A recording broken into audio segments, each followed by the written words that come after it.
Salut les gars, bon, j'espère que vous allez bien, moi ça va. Je vous fais un petit vlog là, j'en profite qu'il n'y ait pas trop de vent, comme ça je peux vous faire une vidéo sympa. Donc voilà, les deux DRD ensemble, ma DRD perso et le DRD pro de mon client et ami surtout, on va dire. Alors où est-ce que j'en suis? Comme vous pouvez le voir, j'ai reçu la fourche de méca polissage que j'avais envoyée chez lui. Donc vraiment, je suis très satisfait du travail, c'est absolument magnifique. Tous les détails ont été soignés de partout, il ne manque rien du tout. C'est entièrement superbe. Voilà.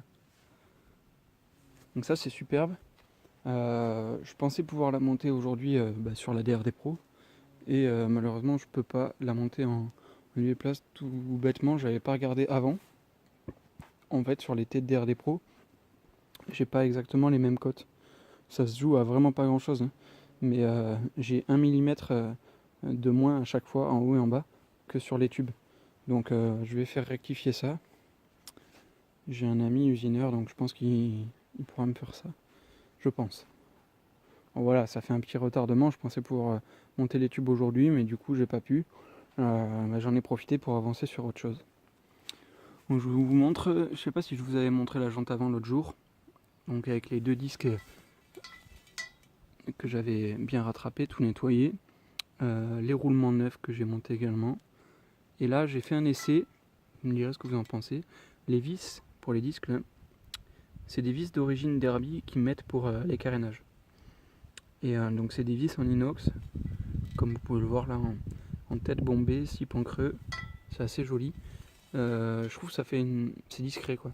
Ça fait une belle finition sans trop se voir. Donc j'ai monté ça, je pense que ça restera comme ça. À voir. Pour l'instant c'est pas définitif. Voilà, donc autre chose. Souvenez-vous, dernier vlog, j'avais un souci à l'arrière.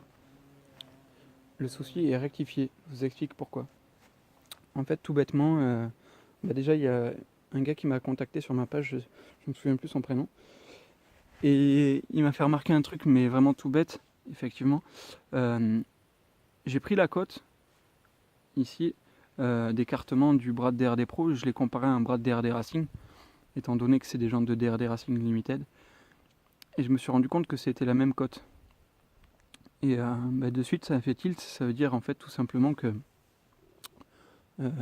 la jante de DRD Limited, on va dire sur sa largeur, il n'y a pas de moyeu véritablement parce que c'est une jante à bâton, mais sur sa largeur au niveau de ce qu'on pourrait appeler le moyeu, elle est un peu moins large, ou au contraire non pardon, elle est un peu plus large que la jante de DRD Pro, avec son moyeu. Ce qui veut dire en fait que là, tel que c'est monté, avec la patte d'origine de DRD Limited, du coup de DRD Racing, enfin des DRD les plus standards, la cote est bonne de partout. Il n'y a aucun souci, il n'y a pas de jeu anormal, tout va bien. Ça c'est un montage, là vous l'avez comme sur un DRD Limited. Donc cette fois-ci, il n'y a plus de souci. Le seul petit truc encore qui poserait souci éventuellement, je vous montre, ça je peux le rectifier je pense aussi, c'est que le bras Ocean DRD Pro au niveau épaisseur dans ce sens, il est un peu plus faible en section qu'un bras de DRD Racing. Du coup, ça me fait ça. Voilà. Donc ce souci-là, je pense que je peux le rectifier en allant voir un soudeur alu et lui faisant faire un cordon de soudure ici pour attraper l'épaisseur. Donc en haut et en bas pareil, pour attraper l'épaisseur, et ensuite moi j'ajusterai la lime s'il faut, etc. pour qu'on ait plus ce jeu là. Ça, je pense que ça serait la solution. Je suis sûr qu'il y en a qui laisseraient comme ça, mais bon, c'est quand même pas terrible. Donc on verra bien. Toujours est-il que du coup là j'ai monté ça pour faire l'entretoise. Après ça bien entendu ce sera sablé. Le bras oscillant de DRD Pro, étant donné le travail qu'il m'a fait sur la fourche, je vais l'envoyer chez Méca Polissage. Voilà. Pour le reste, du coup, j'ai remonté aujourd'hui la boucle arrière que j'avais toujours pas enlevé la peinture là sur les caches de partout. Donc je m'en suis occupé en début d'après-midi, j'ai fait ça. Donc j'ai pu tout remonter avec de la visserie neuve comme d'habitude. Ensuite j'ai remonté les différents plastiques qui vont dessous petit à petit. Donc tout est propre. Je vous montre. Hop. pareil, visserie neuve de partout. D'ailleurs c'est les mêmes vis que je vous ai montré sur la jante au niveau des disques de frein, étant donné que c'est les vis de carénage, c'est celles qui vont vraiment là à la base. Et puis pour la petite anecdote, je sais pas s'il y en a qui se souviennent, à la période où j'avais récupéré le DRD Pro justement, et où j'avais commencé le démontage, ces vis là dans le passage de roue, ça avait été l'objet d'un de mes coups de colère, entre guillemets, on va appeler ça comme ça, étant donné que c'était un peu fouillis et qu'il y avait du n'importe quoi. Donc là c'est propre, là il n'y a pas trop de soucis. La selle, je l'ai nettoyée bien comme il faut aussi, avec du nettoyant plastique. Là on le voit pas, il est dessous, mais il y a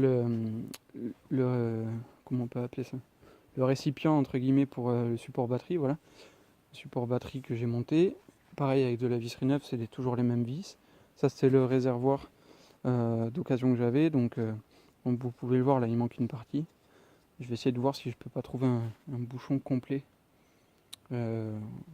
pour mettre un neuf, parce qu'en plus moi j'ai pas la clé, c'est à dire que là pour l'ouvrir vous êtes obligé de le faire comme ça en forçant, c'est un peu n'importe quoi. Donc voilà, petit à petit on va avancer dans mon sens. Quoi d'autre? Oui, j'ai monté aussi ça. C'est monté à blanc pour l'instant, hein. C'est pas fixé. Donc ça c'était les cale-pieds et les supports que j'avais peints. Donc voilà, tac, avec les ressorts d'origine. Là ça bouge parce que comme vous pouvez le voir là j'ai pas fixé encore. C'est juste monté à blanc. La trace qu'on voit ici c'est normal. C'est que sur les DRD Pro, la pédale de frein quand elle est montée, vous avez un arrêt qui vient en buter ici derrière. Donc à chaque fois ça vient de taper sur le cadre. C'est pour ça qu'il y a cette marque. Rien d'anormal. Tac. Ensuite, d'ailleurs là il va falloir que je les monte les têtes DRD Pro si je veux les emmener ce soir avec moi pour les faire tourner. Donc là de ce côté pareil, support cale-pied, support béquille qui va avec, que je n'ai pas encore monté mais qui est peinte etc, qui est prête à être montée. Donc voilà. Donc comme j'ai dit, le brosseur va partir chez Mac à polissage. Moi il va revenir nickel. Et je pense, mais on verra peut-être un peu plus tard, que je lui ferai faire l'ensemble du moteur également. Au moins on aura un truc nickel chrome. Voilà. Nickel. Bah après pour l'instant pas plus sur celle-là, hein. Bien sûr. Là vous voyez ça c'est la mise à l'air du réservoir à l'origine. Donc il faudra que je la fasse passer comme il faut. Là c'est le robinet d'origine que j'ai pas encore démonté. Il y a même un fond de mélange dans le réservoir. Donc je viderai tout ça. Je vais remplacer ce robinet, cette durite toute jaunie là. Je vais mettre un robinet mal aussi, avec des bonnes durites. Enfin je vous montrerai ça. Il n'y a pas de souci, mais ça presse pas. Je vais faire quelques commandes là pour le DRD Pro aussi. Je vais commander les protège-mains, la plaque crosse, le garde-boue. Comme ça déjà quand j'aurai reçu plaque crosse et garde-boue, je peux faire repeindre l'ensemble des carénages. Il va falloir que je commence à voir aussi pour faire passer le faisceau électrique que j'ai mais qu'il faut que je place et que je regarde vraiment attentivement dans quel état il est, parce que j'ai l'impression qu'il a été un peu bidouillé, et sachant que moi il va être relativement simplifié là-dessus, hein. On va pas tout conserver comme à l'origine, je pense pas, bien qu'on va conserver au minimum un feu à l'avant, un feu à l'arrière, des clignots je sais pas, ça à voir, mais voilà, après il faudra voir les connectiques. Pareil sur le bloc, donc l'ancien bloc moteur à William, c'était un PVL Bidalo dessus. C'était un bloc GPR Euro 2, mais sans l'arbre d'équilibrage. L'arbre d'équilibrage avait été enlevé. Du coup, ça fait qu'on peut monter en fait au final un allumage de Senda normal, pas forcément de GPR. Enfin, du moins si je me trompe pas, vous me direz. Donc ce que je vais faire, parce que donc c'est un PVL, là où je voulais en venir, c'est que du coup il fournit pas de lumière. Donc je vais le remplacer par un MVT Digital Direct. Donc voilà. D'ailleurs, là, du coup, dans ce que je viens de dire, ça m'a mis le doute. Il faudrait que quelqu'un puisse me confirmer si le fait qu'on ait enlevé le balancier d'équilibrage, enfin l'arbre d'équilibrage sur le bloc moteur GPR Euro 2, est-ce que ça permet de monter un allumage type Senda? Je suis pas sûr au final. C'est à vérifier. Bref. Et après, ben voilà, ça c'est toujours ma DRD, elle n'a pas bougé depuis un bon moment même. Parce que, souvenez-vous, j'avais un tube de fuite à faire. C'est toujours le cas, hein, j'ai toujours un tube de fuite à faire, il n'a toujours pas été fait. Tout simplement parce qu'au début j'avais 2 personnes en tête, 2 contacts qui pouvaient éventuellement me faire ça, mais au final c'est pas possible pour eux. Et alors ça y est, j'ai trouvé un ami à moi qui peut me le faire. Mais pour ça il faudrait que je lui descende la moto sur Alès, là, pas loin d'ici, euh, pendant quelques temps, pour qu'il puisse l'avoir sous les yeux, prendre les côtes, former ses tubes, etc. Donc il faut que, surtout, c'est pas trop trouver la solution de la descente, ça c'est pas un souci, mais surtout que je prenne le temps de le faire. Donc je verrai ça. Dans 2 semaines, là j'ai une semaine de vacances, donc bon, je ferai peut-être ça à ce moment-là. Et pareil, regardez, mes fameuses vis que j'avais attendues chez ProBolt pendant des mois et des mois, ouais, je les ai reçues, mais au final ça allait même pas, c'était pas la bonne référence, mais bref. Donc en attendant, souvenez-vous, j'avais monté ça. C'était du provisoire, hein, bien sûr. Et là tout à l'heure, justement, j'ai fait le même essai avec les mêmes vis que je vous parlais en début de vidéo. Et au final, je pense que je vais monter ça aussi, hein, c'est très très propre. La vis Rhinox, bon là c'est monté, j'ai pas mis de frein filé ni rien, c'est juste comme ça à blanc.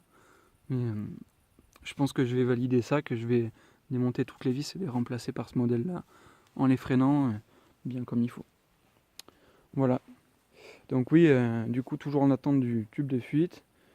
Et du coup, ben, sans ça, ça fait un petit moment maintenant qu'elle n'a pas démarré, que j'ai pas roulé avec.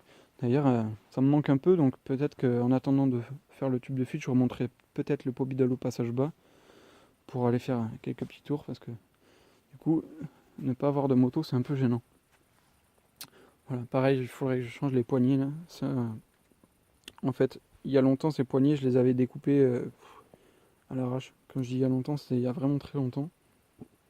C'était dans le but de monter des protège-mains, puis après, je les avais montés sur cette moto, les poignées, sachant que sur cette moto, c'était certain que je ne mettrais pas de protège-main, enfin bref.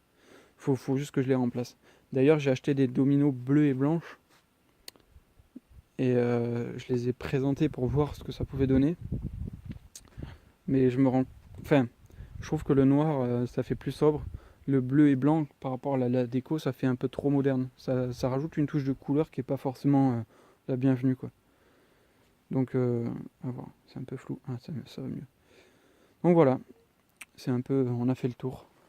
Ça, c'était un petit sticker que j'avais mis cet été quand on était à Salbris, donc de mon collègue Uzi Run sur Facebook, qui fait de superbes caches allumages. D'ailleurs, il y aura un de ces caches allumages sur le DRD Pro. Donc ça, vous pourrez le voir bientôt. Enfin, bientôt, dans quelques temps, quand j'y serai. Pareil, il y avait les autocollants du contrôle technique qui s'étaient rajoutés à Salbris. Voilà. Sinon, absolument rien n'a changé. D'ailleurs, je me demandais il y a quelques jours, j'en sais rien du tout à voir, si j'allais pas remettre les autocollants Conti sur le côté, comme au début, vous vous souvenez. Étant donné que maintenant j'ai un pot Conti, ça serait un peu plus logique, mais faut voir. Mais en tout cas, ce qui est sûr, c'est que si je rajoute les autocollants Conti, je pense que je rajouterai d'autres autocollants. Genre, vraiment pour la remettre dans un esprit purement compétitif, comme les DRD de championnat à l'époque, qui avait des autocollants de sponsors un peu de partout, jusqu'à cette hauteur sur le garde-boue, pareil derrière, enfin, je sais pas. Il y a un test à faire en tout cas, faudrait voir. Enfin voilà, allez, je vous ai fait un bon petit vlog pour aujourd'hui, presque un quart d'heure de vidéo, j'espère que ça vous plaira. À la prochaine, ciao ciao.